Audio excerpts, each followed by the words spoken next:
மத்தேயு எழுதின சுவிசேஷம் 21ஆம் அதிகாரம் 10வது வசனம். மத்தேயு எழுதின சுவிசேஷம் 21ஆம் அதிகாரம் 10வது வசனம். அவர் எருசலேமுக்குள் பிரவேசிக்கையில் நகரத்தார் யாவரும் ஆச்சரியப்பட்டு இவர் யார் என்று விசாரித்தார்கள். எல்லாரும் சேர்ந்து 3 முறை வாசிக்க போகிறோம். எல்லாரும் சேர்ந்து கொள்ளுங்கள். பைபிள் எடுத்து வசனத்தை வாசித்தா நமக்கு ஒரு பெரிய ஆசீர்வாதம். சேர்ந்து வாசிப்போம்.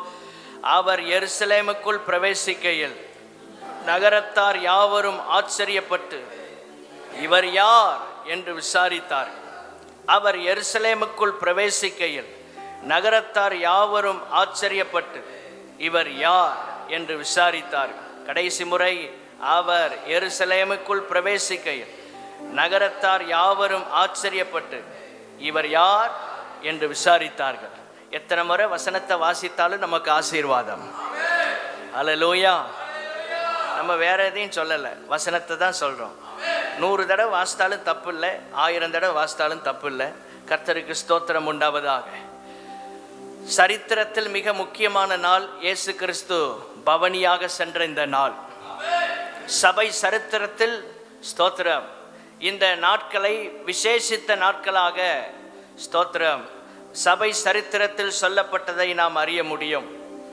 இயேசு கிறிஸ்து பவனியாக எருசலேமுக்குள் வருகிறார். ஸ்தோத்திரம்.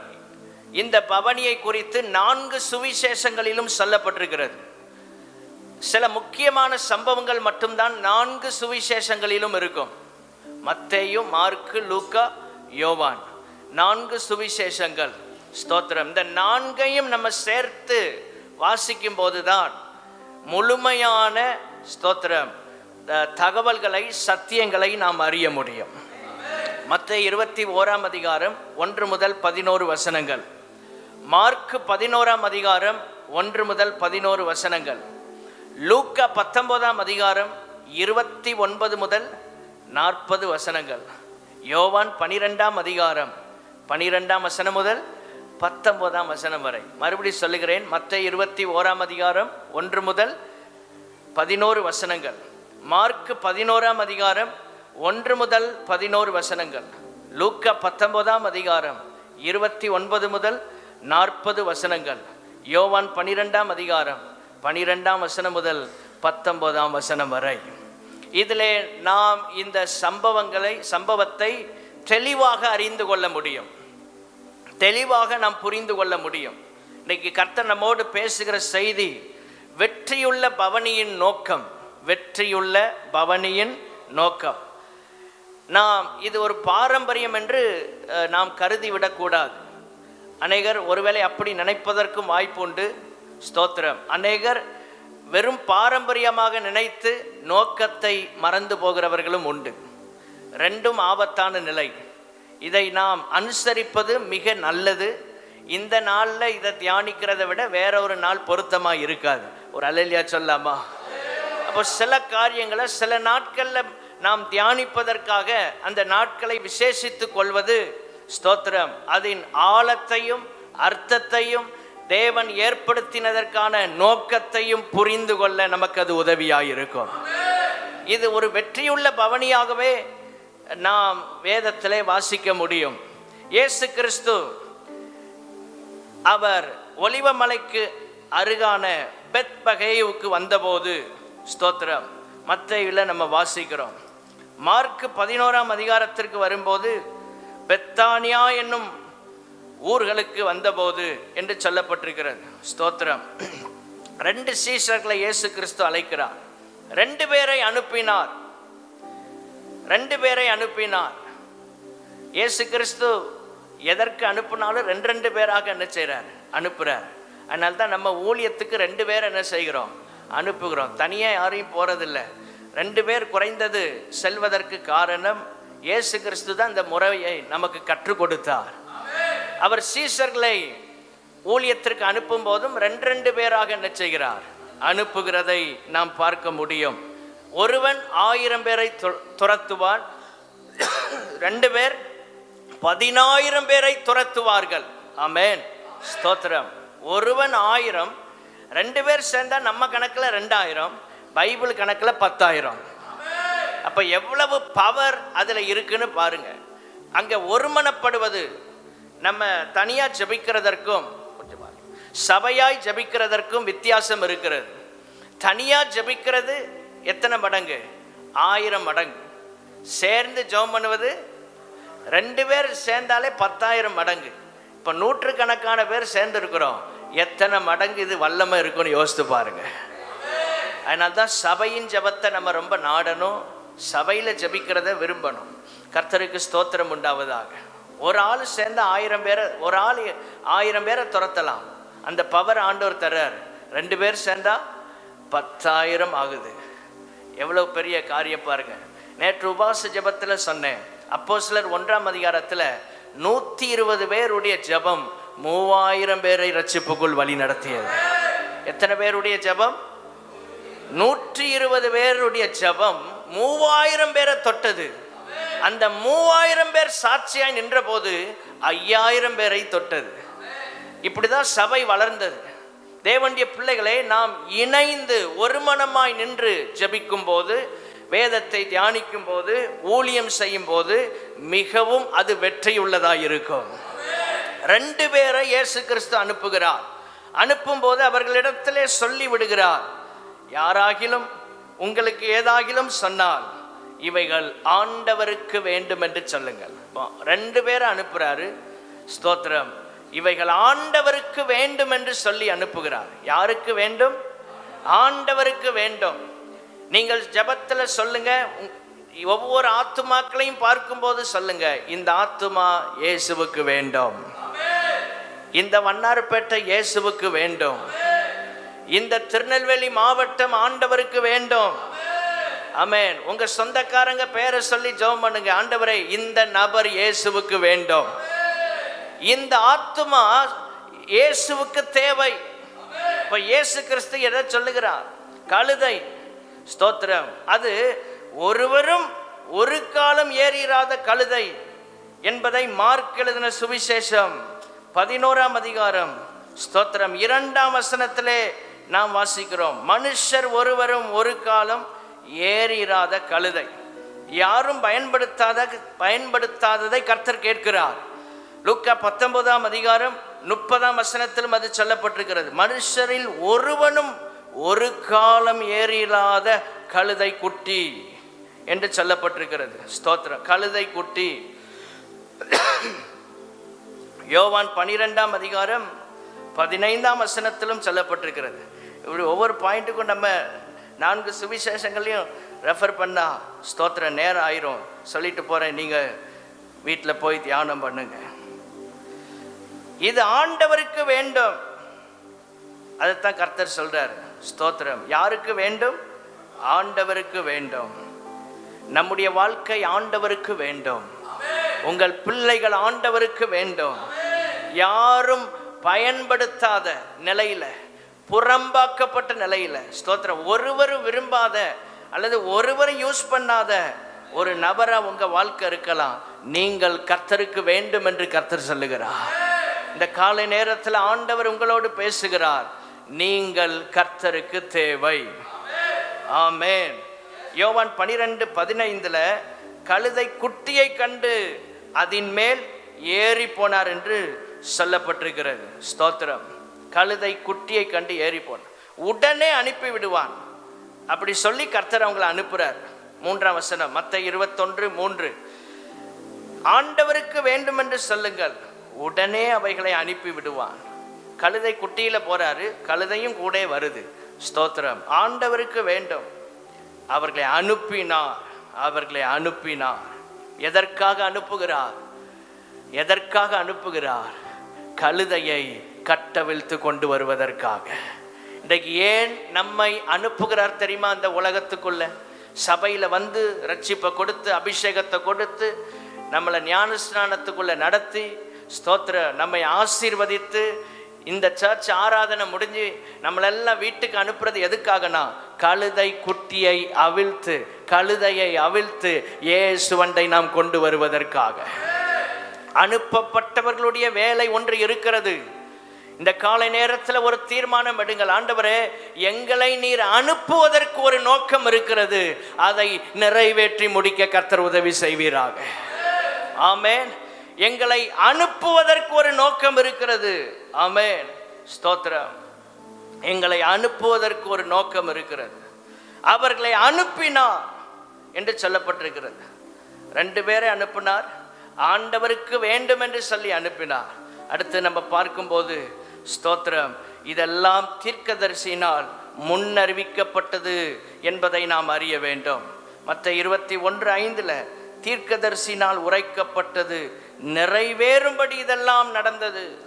சகரியா 9ஆம் அதிகாரம் 9ஆம் வசனத்திலே நாம் வாசிக்கும் போது ஸ்தோத்திரம், சகரியா 9ஆம் அதிகாரம் 9ஆம் வசனத்தில் வாசிக்கிறோம், தேவனுடைய பிள்ளைகளே, சியோன் குமாரத்தியே மிகவும் களிகூறு, எருசலேம் குமாரத்தியே கம்பீரி, இதோ உன் ராஜா உன்னிடத்தில் வருகிறார். எல்லாரும் சேர்ந்து வாசிக்கலாமா?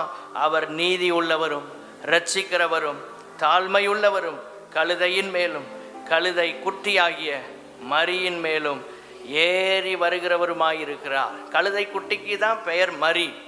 மரினா கழுதை குட்டின்னு அர்த்தம். ஸ்தோத்திரம். அப்போ அதன் மேல் ஏறி வருகிறவராய் இருக்கிறார் என்று சொல்லப்பட்டிருக்கிறது. ஸ்தோத்திரம். அவர் அதில் ஏறி வர்றாரு.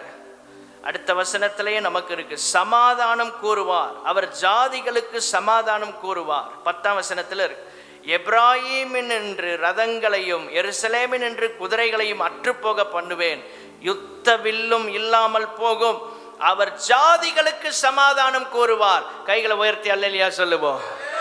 இயேசு கிறிஸ்து பவனியாக வந்தாரே எல்லாருக்கும் சமாதானத்தை கூறுவதற்காக. அதனால்தான் எருசலேம் அந்த நகரத்திற்குள் அவர் பிரவேசித்த போது இயேசு கிறிஸ்து எருசலேமை பார்த்து கண்ணீர் வடித்ததை நாம் வாசிக்கிறோம். இயேசு கிறிஸ்து கண்ணீர் வடித்தார். ஸ்தோத்திரம். கண்ணீர் வடித்தார். அவர் சொல்றார், லூக்கா 19ஆம் அதிகாரம் 41ஆம் வசனத்தில், அவர் சமீபமாய் வந்தபோது நகரத்தை பார்த்து அதற்காக கண்ணீர் விட்டு அழுது, உனக்கு கிடைத்த இந்த நாளில் ஆகிலும் உன் சமாதானத்துக்கு ஏற்றவைகளை நீ அறிந்திருந்தாயானால் நலமாயிருக்கும், ஆனால் அது இப்பொழுது உன் கண்களுக்கு மறைவாயிருக்கிறது. சமாதானத்துக்குரிய காரியங்களை நீ தேடல, ஆனா அவர் வந்தது சமாதானத்தை கூறுவதற்காக வந்தார். அதை அன்றைய ஜனம் யூதர்கள் அறிந்து கொள்ளவில்லை. தீர்க்கதரிசினால் முன்னறிவிக்கப்பட்டது, உரைக்கப்பட்டது, நடந்தது. ஸ்தோத்திரம். அந்த சீஷர்கள் 2 பேரும் ஸ்தோத்திரம், மத்த 21:6 பாருங்க, சீஷர்கள் போய் இயேசு தங்களுக்கு கட்டளையிட்டபடியே செய்தார்கள். கட்டளையிட்டபடியே செய்தார்கள். சீஷர்கள் அப்படின்னா இயேசு நமக்கு என்ன சொல்றாரோ அதன்படி செய்ய வேண்டும். இயேசு நமக்கு கட்டளையிடுவார், அதை செய்து முடிக்க வேண்டும். அவர் சொல்றது அப்படியே நமக்கு கீழ்ப்படியணும். அதுல சின்ன சேஞ்ச், சிறிய மாற்றம் கூட இருக்கக்கூடாது. ஸ்தோத்திரம். ஆண்டவரே, சாராம்சம் நீர் சொல்ற வர கருத்து புரியுது, ஆனா இதை இப்படி செய்யலாமா?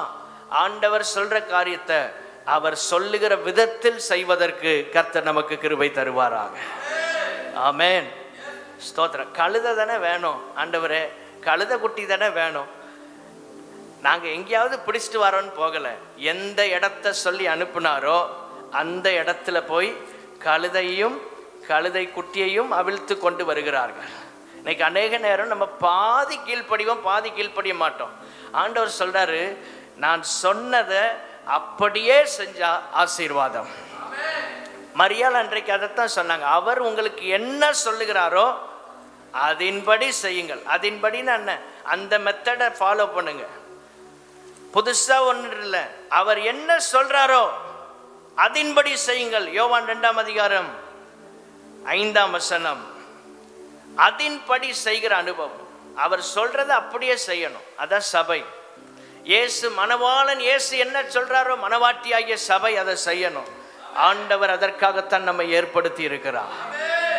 ஒருவரும் ஒரு காலம் ஏறிராத அந்த கழுதை ஸ்தோத்திரம். சரித்திரம் சொல்லுகிறது, இந்த பவனியில் கிட்டத்தட்ட 2,50,000 பேர் பங்கெடுத்திருக்கிறார். 2,50,000 பேர் பங்கெடுத்தனால தான் அந்த ஆசாரியர்கள் எல்லாம் கோபப்பட்டு சொல்றாங்க. ஸ்தோத்திரம். பரிசேயர் யோவான் 12ஆம் அதிகாரம் 19ஆம் வசனத்தில், இதோ உலகமே அவனுக்கு பின் சென்று போயிற்றே. 2,00,000 ஜனங்கள் அன்றைக்கு எருசலேமில் கூடினார். அந்த பவனியில் இருந்தார்கள். பண்டிகைக்கு சுமார் 20 லட்சத்துக்கு அதிகமாக வருவாங்களாம். 20 லட்சத்துக்கு அதிகமாக இருக்கிற இடத்துல 2,50,000 மக்கள் இயேசுவுக்கு பின்னால வந்தார்கள். ஹல்லேலூயா. இயேசுவை பின்பற்றி வந்தார்கள் இந்த பவனியில். எவ்வளவு பெரிய ஆசீர்வாதம் பாருங்கள். இன்னொரு முக்கியமான சத்தியம் என்னவென்றால், இந்த நிகழ்ச்சி திட்டமிடப்படவில்லை. ஏற்கனவே ஆண்டவர் இயேசு சிலுவைக்கு போவதற்கு முன்பாக அவர் ராப்போஜனத்தை திட்டமிட்டார். அதெல்லாம் பிளான் பண்ணப்பட்டுச்சு. ஸ்தோத்திரம். நல்ல வெல் ப்ரிப்பேர்டாக செஞ்சாங்க. இப்படி போங்க, மேல் வீட்டில் ஒரு அறை இருக்கும், அங்கே எல்லாமே ஆயத்தமாக இருக்கும். அந்த அறையை நீங்கள் இந்த ராப்போஜனத்துக்காக ஒழுங்கு செய்யுங்கள் என்று இயேசு சொன்னார். திட்டமிட்டு செய்கிற காரியங்களும் இயேசுவின் இடத்துல உண்டு. சில நேரங்களில் திட்டமிடாதபடி எந்த முன்னறிவிப்பும் இல்லாமலும் கர்த்தர் செய்வார். ஆமென். இந்த நிகழ்ச்சியை பிளான் பண்ணவே இல்லை, அவர் முன்குறித்திருந்தாரே தவிர சீஷர்களை அழைத்து நீங்க போய் இதெல்லாம் பிளான் பண்ணுங்க, இந்த ரூட்ல நம்ம போகணும், இத்தனை பேரை கிரௌடை திரட்டிட்டு வாங்க என்று இயேசு கிறிஸ்து சொல்லவில்லை. இது தற்செயலான நிகழ்வு போலதான் நடக்கும். மக்களுக்கு எந்த முன்னறிவிப்பும் கிடையாது. இயேசு கிறிஸ்து இப்படிதான் வரப்போறாரு அப்படின்னு யாருக்கும் தெரியாது. அவர் பவனியா வரும்போது ஜனங்கள் கூடி விட்டார்கள்.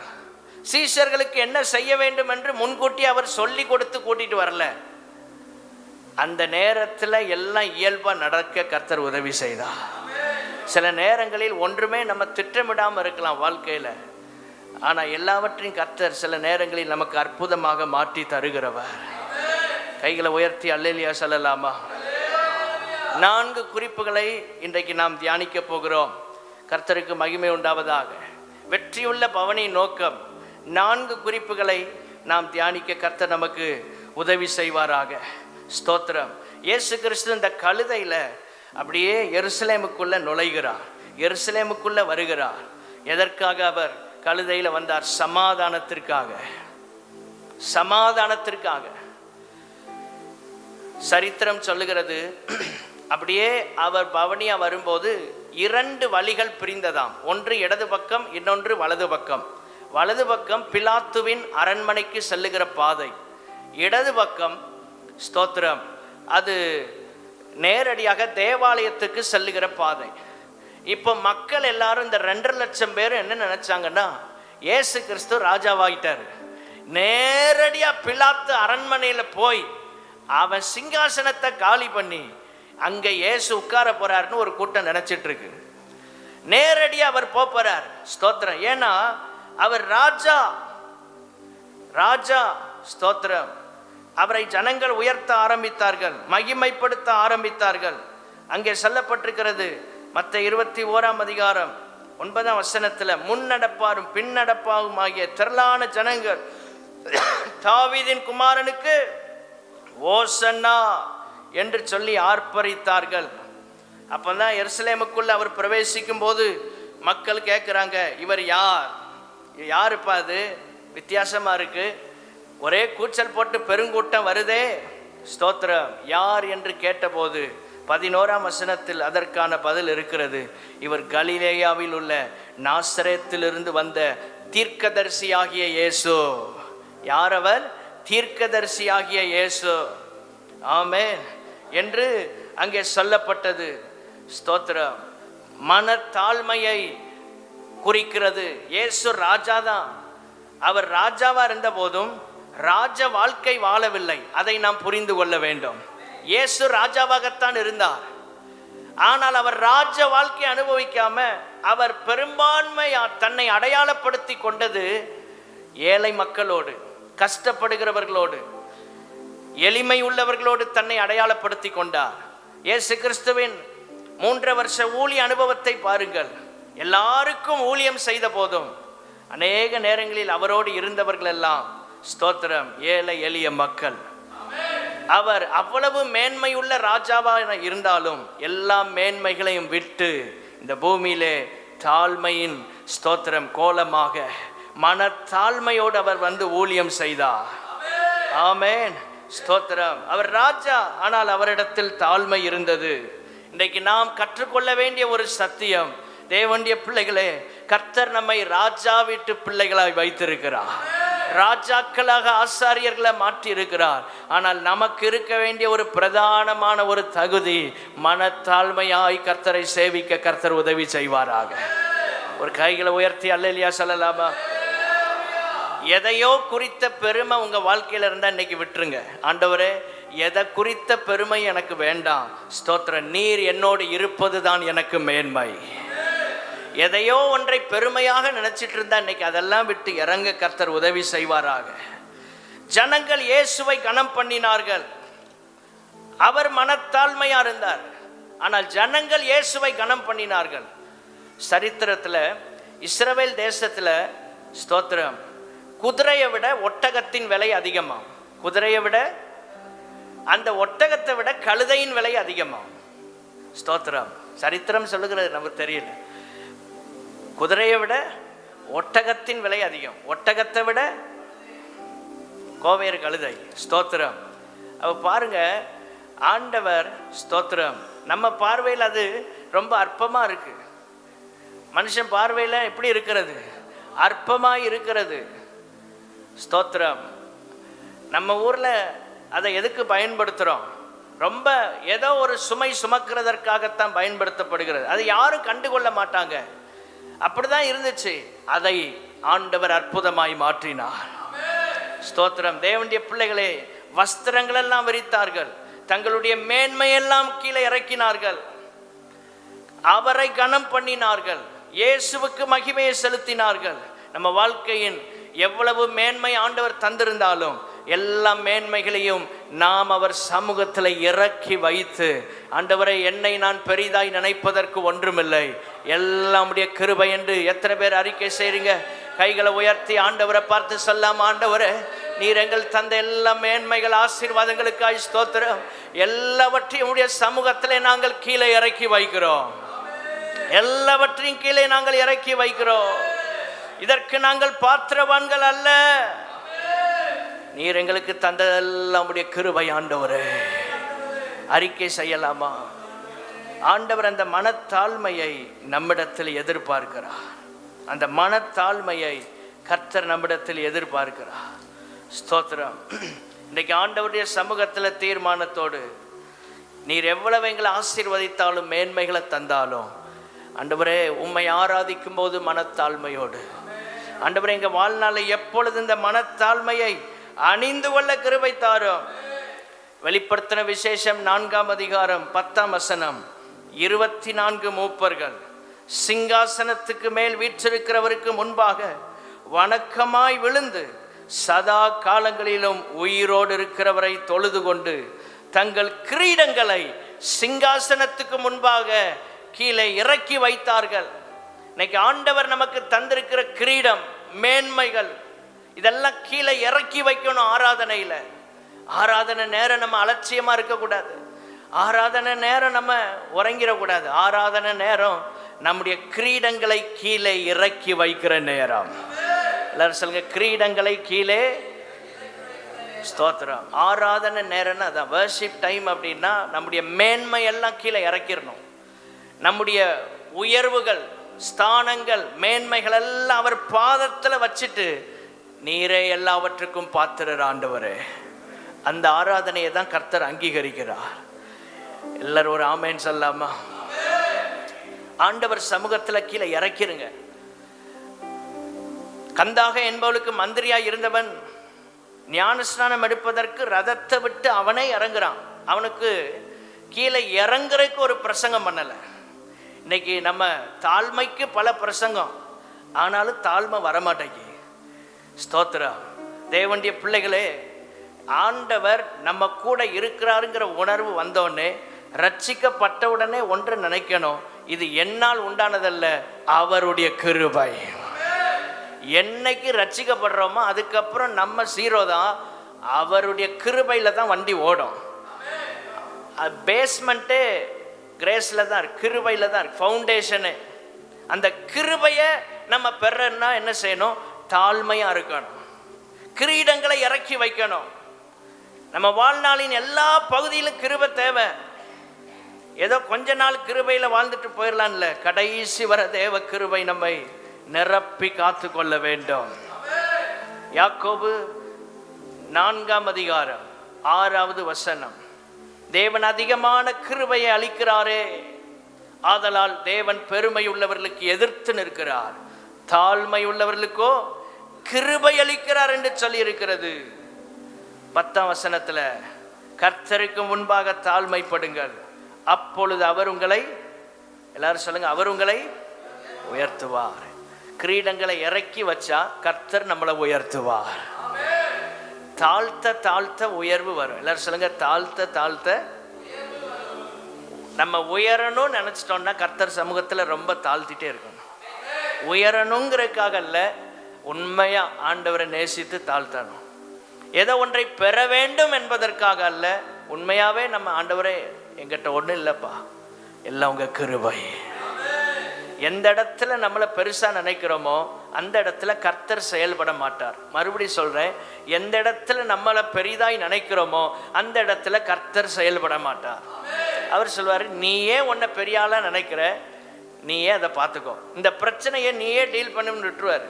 என்றைக்கு என்னால் முடியாத ஆண்டவரே நீங்கள் இந்த பிரச்சனையை சால்வ் பண்ணுங்கன்னு ஆண்டவர் கையில் மனத்தாழ்மையாக ஒப்பு கொடுக்குறோமோ கர்த்தர் அப்பொழுது அந்த பிரச்சனையை டீல் பண்ணுவார்.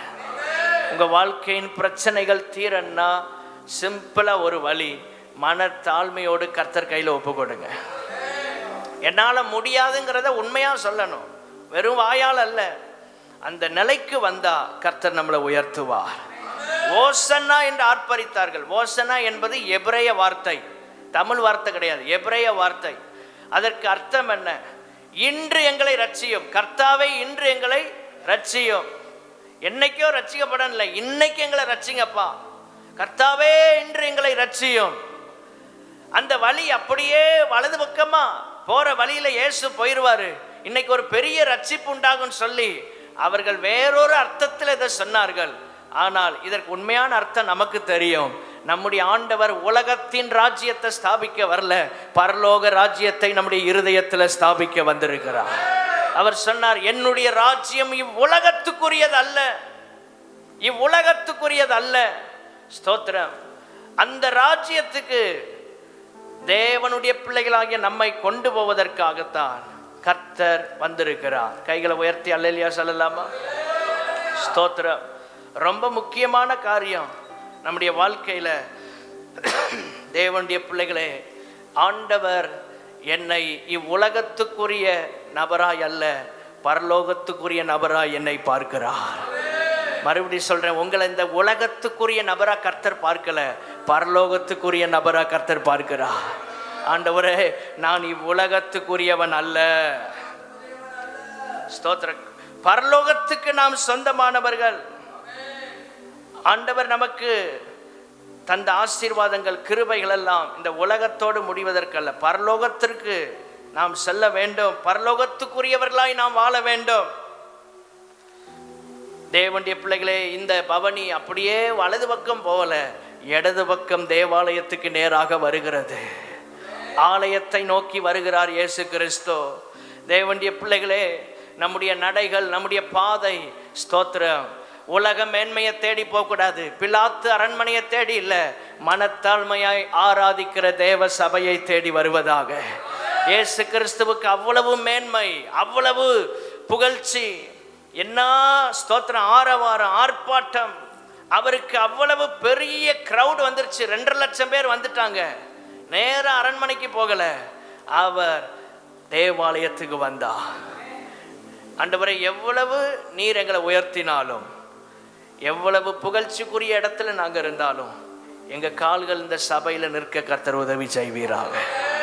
இயேசு கிறிஸ்துவுக்கு அவ்வளவு மேன்மை வந்த போதும் அவர் நேர ஆலயத்துக்கு தான் வர்றார். அவருடைய ஃபோக்கஸ் எல்லாம் தேவ சபை தான். உங்கள் எண்ணம், உங்கள் தரிசனம் எல்லாம் சபையோடு இருக்கணும். ஒரு ஆமேன் சொல்லுங்க. ஸ்தோத்திரம். என்ன வேலை செஞ்சாலும் இன்னைக்கு நாளைக்கு சர்ச்சுக்கு போகணும் அப்படிங்கிற எண்ணம் இருந்தனால தான் இன்னைக்கு இவ்வளோ பேர் வந்திருக்கிறீங்க. கர்த்தர் உங்களை ஆசீர்வதிப்பாராக. எவ்வளோ பலவீனம் இருந்த போதும் உங்களுக்கு ராத்திரி தூக்கத்துலலாம் என்ன நினைப்பீங்க? எப்படியாவது நாளைக்கு ஆராதனைக்கு போகணும் ஆண்டவரே. இந்த வாஞ்சியை தான் கர்த்தர் நிறைவேற்றுகிறவர். ஹல்லேலூயா. சபைக்குள்ள வர்றார், ஆலயத்துக்குள்ள வந்து சுத்திகரிப்பை கொடுக்கிறார். நம்ம வாழ்க்கையில ஒரு சுத்திகரிப்பு தேவை. இந்த பண்டிகை நாட்கள்ல அப்படியே நம்ம பண்டிகையோட பண்டிகையா கொண்டாடி போயிடாம ஒரு சுத்திகரிப்பை கர்த்தர் நமக்குள் கொடுக்க விரும்புகிறார். தேவ சபையின் நோக்கத்தை நாம் அறிய வேண்டும். இயேசு கிறிஸ்து அதை தான் கற்றுக் கொடுக்கிறார். என்னுடைய வீடு சகல ஜனங்களுக்கும் ஜெப வீடு என்று எழுதி இருக்கிறது. ஹல்லேலூயா. ஏசாயா 56:7 தேவனுடைய சபையை நாம் ஆவிக்குரிய காரியங்களுக்காக பயன்படுத்தணும். நம்முடைய சுயநலத்திற்காக அல்ல, தேவ சமூகத்தை, தேவனுடைய வீட்டை, தேவனுடைய சபையை நாம் தேவன் ஏற்படுத்தின நோக்கத்திற்காக உபயோகப்படுத்தணும். கைகளை உயர்த்தி அல்லேலூயா சொல்லுங்க. எந்த பொருளையும் சரியா பயன்படுத்தினா அது சரியா இருக்கும். ஆமென். ஸ்தோத்திரம். ஒரு நாளும் நம்ம வாழ்க்கையில சுத்திகரிக்கப்படாத நாட்கள் இருக்கக்கூடாது. இயேசு கிறிஸ்து சவுக்கு எடுத்து அங்க அடிக்கிறார். ஸ்தோத்திரம். கொஞ்சம் வாசிக்கிறதுக்கு கஷ்டமா தான் இருக்கு. ஏன் அந்த சுத்திகரிப்பை அவர் செய்யணும்? ஏன் சுத்திகரிப்பை செய்கிறார்? ஸ்தோத்திரம். அவர் ஒரு நாள் தவறான காரியங்களை உற்சாகப்படுத்த மாட்டார். எல்லாரும் சொல்லுங்க, தவறான காரியங்களை. ஸ்தோத்திரம். நம்முடைய மேன்மைகள், பொறுப்புகளை, கிருபைகளை நம்ம மிஸ்யூஸ் பண்ணக்கூடாது. ஒரு நாள் அதை தவறாக பயன்படுத்திடக்கூடாது. அங்கே இருந்தவர்கள், அதிகாரத்தில் இருந்தவர்கள் அதை தவறாக மிஸ்யூஸ் பண்ணாங்க. இன்னைக்கு ஒரு சுத்திகரிப்பு நமக்குள்ள எப்போ அவசியம்னா, தேவன் தந்த ஆசீர்வாதங்களை, தேவன் தந்த கிருபைகளை என்றைக்கு நாம் தவறாய் பயன்படுத்துகிறோமோ அப்பொழுது நமக்கு ஒரு சுத்திகரிப்பு தேவைப்படுகிறது. ஆண்டவர் தருகிற எதையும் நாம் தவறாக பயன்படுத்தி விடக்கூடாது. தேவனுடைய வீட்டை அவர்கள் கல்லர் குகையாக்கினார்கள் என்று சொல்லப்பட்டிருக்கு. கல்லர் குகைன்னா அலட்சியப்படுத்துறது. ஸ்தோத்திரம். அதை ஒரு பெருசா நினைக்கல. ஆண்டவர் ஜெபத்திற்காக ஏற்படுத்தினதை, ஆராதிப்பதற்காக ஏற்படுத்தினதை, வசனத்தை கேட்பதற்காக ஏற்படுத்தினதை அலட்சியம் பண்ணி விட்டார்கள். நம்ம வாழ்க்கையில ஒரு நாள் அப்படி வராம கர்த்தர் காப்பாராக. தேவ சபை ஆராதனைகள், ஊழியங்கள் அலட்சியம் பண்ணிடாதீங்க. ஆண்டவர் அங்கதான் நடவடிக்கை எடுத்தார். அங்கதான் அவர் ஸ்தோத்திரம் சவுக்கு எடுத்தார். நம்ம வாழ்க்கையில எல்லா மேன்மைகள், ஆசீர்வாதங்களையும் சரியாய் பயன்படுத்த கர்த்தர் உதவி செய்வாராக.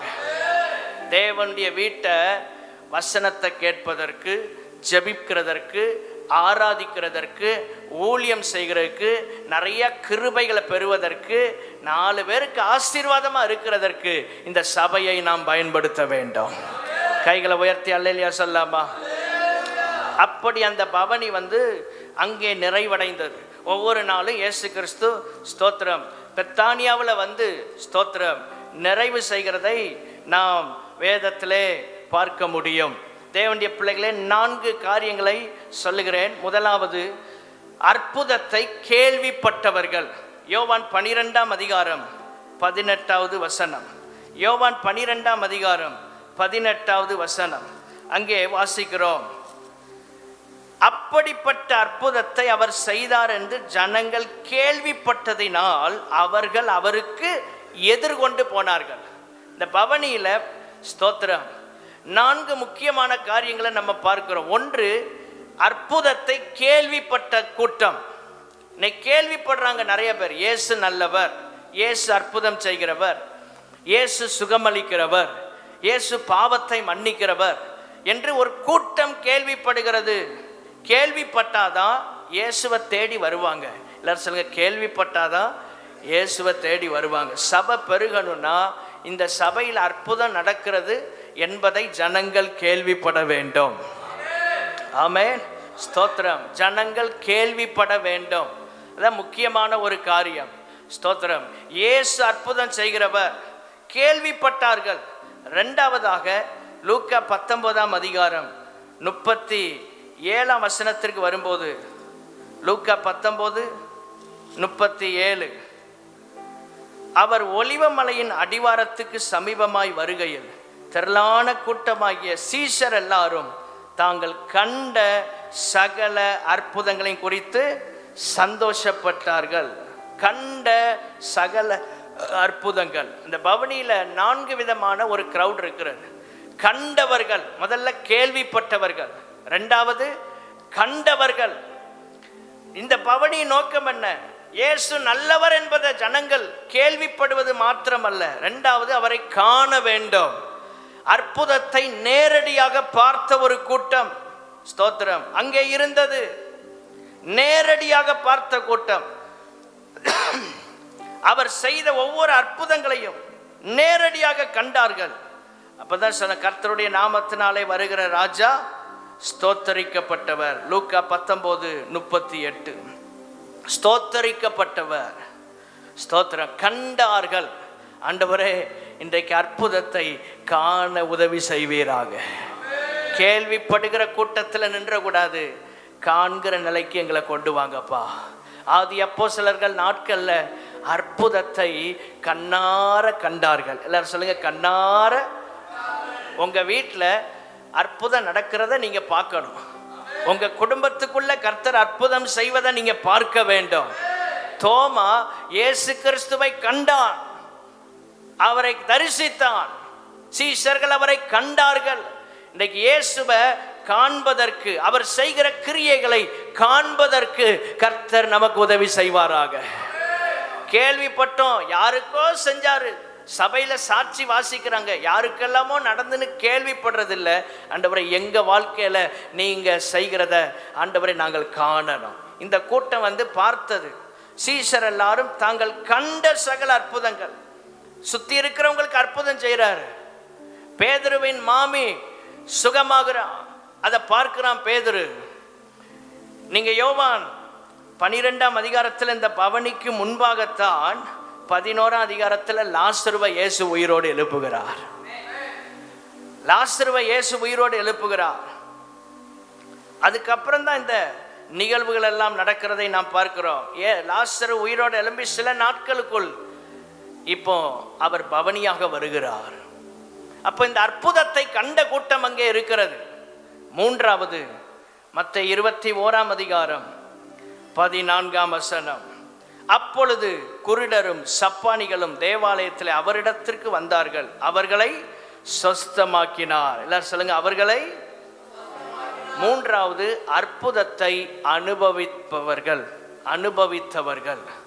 கேள்விப்பட்டவர்கள், கண்டவர்கள், அனுபவித்தவர்கள். ஆண்டவரே, கேள்விப்படுறோம், பக்கத்தில் நடக்கிறதெல்லாம் காண்கிறோம்.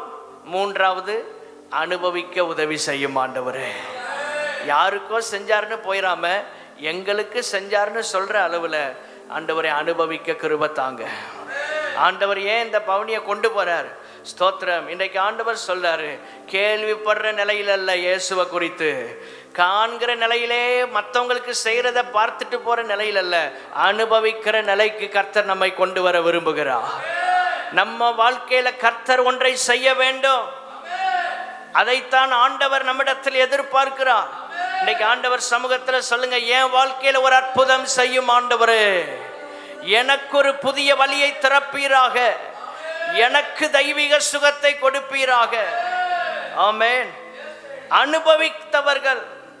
நான்காவது, ஸ்தோத்திரம், யோவான் 12ஆம் அதிகாரம் 17வது வசனம். 12:17. அன்றியும் அவருடனே கூட இருந்த ஜனங்கள் அவர் லாசருவை கல்லறையிலிருந்து வெளியே வரவழைத்து அவனை உயிரோடே எழுப்பினார் என்று சாட்சி கொடுத்தார்கள். நான்காவது, அறிவித்தவர்கள். அற்புதத்தை குறித்து சாட்சியாக அறிவித்தவர்கள். முதல்ல அற்புதத்தை கேள்விப்பட்டார்கள், இரண்டாவது கண்டவர்கள், மூன்றாவது அனுபவித்தவர்கள், நான்காவது அறிவிக்கிறவர்கள். ஆண்டவரே, கேள்விப்பட்ட நிலையில் அல்ல, கண்ட நிலையில் அப்படியே நின்று போய்விடாதபடி ஸ்தோத்திரம் பண்ணி எல்லாருக்கும் அற்புதம் செய்யறாருக்காய் ஸ்தோத்திரன்னு போகாம எங்க வாழ்க்கையில் அதை அனுபவமாக்க உதவி செய்யும். அனுபவித்ததோடு நாங்கள் நின்று விடக்கூடாது, பெற்றதை பிறருக்கு அறிவிக்க எங்களுக்கு உதவி செய்யுங்க ஆண்டவரே. வலது கரத்தை உயர்த்தி கேளுங்க. எத்தனையோ அற்புதங்களை நாங்கள் பெற்றிருக்கிறோம் எங்கள் வாழ்க்கையில். எவ்வளவோ அதிசயங்களை நாங்கள் எங்கள் வாழ்க்கையில் பெற்றுக்கிறோம். பிறருக்கு சாட்சியாக அறிவிக்க கர்த்தர் எங்களுக்கு உதவி செய்வீராக. இந்த காலை நேரத்தில் ஆண்டவர் உங்கள் செய்த நன்மைகளை எத்தனை என்பதை யோசித்து பாருங்கள். ஆயிரக்கணக்கான நன்மைகளை செய்திருக்கிறார். அறிவிக்க கிருபை தாங்க ஆண்டவரே. எப்படி கேள்விப்படுவார்கள் தெரியுமா? அறிவித்தால் தான் கேள்விப்படுவார்கள். முதல் அனுபவம் நடக்குன்னா ஏற்கனவே அனுபவித்த ஒரு கூட்டம் அறிவிக்க ஆரம்பிக்க வேண்டும். இயேசுவ ஒரு கூட்டம் கேள்விப்படணும்னா அனுபவித்த கூட்டம் அறிவிக்க ஆரம்பிக்கணும். நீங்க அவரை அறிவிக்க ஆயத்தமா இருந்தா தான் தேசம் இயேசுவை காண ஆரம்பிக்கும். பண்டிகையை பண்டிகையோடு முடித்து விடாம, ஆண்டவரே இன்னைக்கு ஒரு கூட்டம் கிறிஸ்தவத்தில் கேள்விப்பட்ட மாதிரி இருக்கிறாங்க. ரெண்டாவது ஒரு கூட்டம் கண்டவர்களா இருக்கிறாங்க. நிறைய பேருக்கு இயேசு அற்புதம் செய்தார், அதோட சரி. மூன்றாவது ஒரு கூட்டம் அனுபவிக்கிறார்கள். நான்காவது ஒரு கூட்டம் தான் அறிவிக்கிறவர்களாக இருக்கிறாங்க. இந்த நான்காவது நிலைக்கு கர்த்தர் எங்களை கொண்டு வருவீராக ஆண்டவரே. யோவான் 12:17 கடைசியை பாருங்க. சாட்சி கொடுத்தார்கள், சாட்சி கொடுத்தார்கள். 18ஆம் வசனத்தில் ஜனங்கள் கேள்விப்பட்டார்கள்.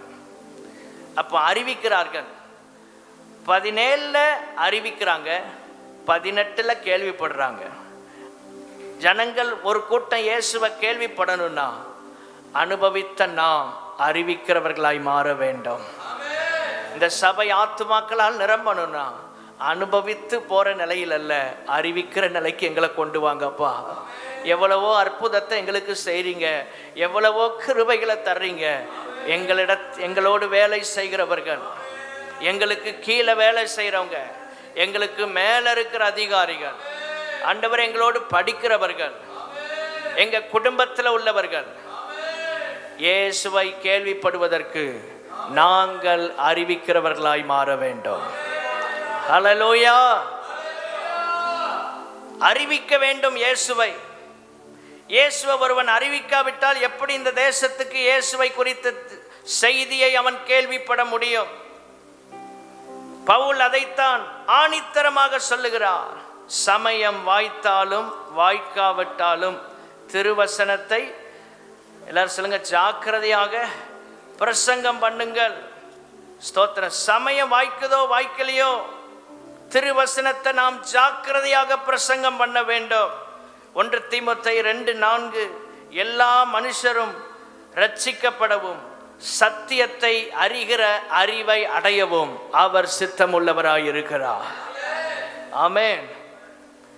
வெற்றியுள்ள பவனியின் நோக்கம் என்ன? ஜனங்கள் இயேசுவை கேள்விப்படணும். இரண்டாவது, ஜனங்கள் அவர் செய்கிற அற்புதத்தை காண வேண்டும். இன்னைக்கு உங்களுக்கு செய்யறத ஒரு கூட்டம் பார்க்கணும். மூன்றாவது, அனுபவிக்க வேண்டும் இந்த இயேசுவை. இந்த இயேசு எப்படிப்பட்டவர், அவர் நல்லவர் என்பதை அனுபவிக்கணும். நான்காவது, அறிவிக்கிறவர்களை கர்த்தர் எழுப்பணும். ஆமென். ஸ்தோத்திரம். வலது கரத்தை உயர்த்தி சொல்லுங்க, ஆண்டவரே அனுபவித்த நாங்கள் அறிவிக்கிறவர்களாய் மாற உதவி செய்யும். வலது கரத்தை உயர்த்தி ஜெபிங்க. அனுபவித்த நாங்கள் அறிவிக்கிறவர்களாய் மாற்றும் ஆண்டவரே. உம்முடைய சுவிசேஷத்தை அறிவிக்கிறவர்களாய் எங்களை மாற்றும். பவுல் சென்ற இடமெல்லாம் இயேசுவை குறித்த சுவிசேஷத்தை அவர் பிரசங்கம் பண்ணினார். சுவிசேஷத்தை அறிவிப்பது என்மேல் விழுந்த கடமை. ஸ்தோத்திரம். என்மேல் விழுந்த கடமை என்று பவுல் ஆணித்தரமாக சொல்றார். அது எனக்கு கொடுக்கப்பட்டது, அதை நான் அறிவிக்காம இருக்கக்கூடாது. இன்னைக்கு எத்தனை பேர் அப்படி நீங்க சொல்ல முடியும்? எனக்கு கொடுக்கப்பட்டது, அது என்னால் அறிவிக்காம இருக்க முடியாது. இயேசுவை குறித்து 2 பேருக்கு சொல்லி பாருங்க, உங்க வாழ்க்கையில பெரிய சந்தோஷம் உண்டாகும். பெரிய மாற்றங்கள் நிகழ்வதை நீங்கள் பார்க்க முடியும். ஆமென். ஸ்தோத்திரம். கர்த்தர் உங்களுக்காக வைத்திருக்கிற மேன்மையான ஆசீர்வாதங்களை அனுபவிக்க கர்த்தர் உதவி செய்வாராக. இதுவரை பார்த்திராத புதிய வழிகளை கர்த்தர் உங்களுக்காக திறப்பாராக. ஆமென். அந்த பவனியில நிறைய அற்புதங்களை அவர்கள் அனுபவித்தார்கள். உங்க வாழ்க்கையில, என்னுடைய வாழ்க்கையில அற்புதங்களை அனுபவிக்க கர்த்தர் கிருபை தருவாராக. எல்லாம் தெய்வீக சுகமாக இருக்கணும், தெய்வீக விடுதலை, எல்லாம் தெய்வீக அற்புதத்தை நம்ம பார்க்கணும். ஆமென், ஸ்தோத்திரம். ஆண்டவர் செய்கிற கிரியைகளை நம்முடைய கண்ணார காணவும் அனுபவிக்கவும் கர்த்தர் நமக்கு உதவி செய்ய வேண்டும். கைகளை உயர்த்தி அல்லேலூயா சொல்லுங்க. ஆண்டவர் செய்கிற மகத்துவமான கிரியைகளை பார்க்கிறது எவ்வளவு பெரிய ஆசீர்வாதம். உங்களுக்கு ஆண்டவர் அந்த மேன்மைகளை தருவாராக. உங்கள் வாழ்க்கையில் 4 காரியங்களை சொல்லுங்க. ஆண்டவரே, கேள்விப்பட்ட நாங்கள், கண்ட நாங்கள், அனுபவிக்கிற நாங்கள் அறிவிக்கிறவர்களாய் மாற உதவி செய்யும். எத்தனையோ வருஷத்துக்கு முன்னால கேள்விப்பட்டோம், கண்டோம், இப்போ நாங்கள் அனுபவித்து கொண்டிருக்கிறோம். அறிவிக்க எங்களுக்கு உதவி செய்யும். எல்லாரும் இருக்கிற இடத்தில் எழுந்து நின்று